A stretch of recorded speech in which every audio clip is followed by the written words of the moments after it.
புத்தக பூங்கத்து கதை. பஞ்சு மிட்டாய் கதை சொல்ல. பஞ்சு மிட்டாய் அதை பார்த்து மயங்கிறவர்களே ஓடி வந்தார். பஞ்சு மிட்டாய் காய் சுற்றி குழந்தைய வந்து வாயில வந்து கையில வந்து பஞ்சு மிட்டாய் வச்சிருக்காங்க. அதை வந்து மணியும் வந்து பஞ்சு மிட்டாய் பஞ்சு மிட்டாய் கேட்க அவரு கொஞ்சம் விட்டு அம்மாட்ட காசு வாங்கிக்கலாம்னு சொல்லியிருக்கிறாரு. அவரும் அம்மாட்ட போய் அம்மா வந்து தண்ணி பிடிச்சிட்டு இருக்காங்க. அம்மா வந்து அம்மா 5 ரூபா போய் கேட்டுட்டு இருக்கா.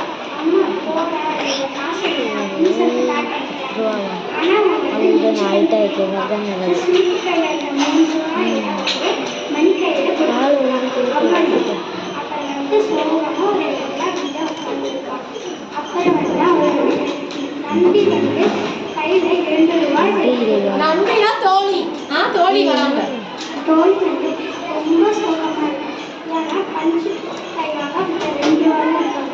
மணி வந்து ஓடி ரூபாயை வாங்கிட்டு அப்படியே பஞ்சு மிட்டாய் காட்டி. இப்ப எவ்வளவு காசு இருக்கு? சுருக்கு பையில கொடுத்த காசு 3 ரூபாய், தோழி 2 ரூபாய், 5 ரூபாய் எடுத்துட்டு போய் வாங்குறாங்க. 5 ரூபாய் எடுத்து போய் பஞ்சு மிட்டாய் காட்ட போடுறாங்க.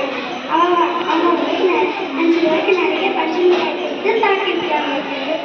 அவளை வந்து கண்ணை மூட சொல்லி இப்ப கண்ணப்பருக்கு பஞ்சு மிட்டாய் கொடுத்து 2 பேரும் மகிழ்ச்சியா அவங்க தோழிக்கு தெரியாது.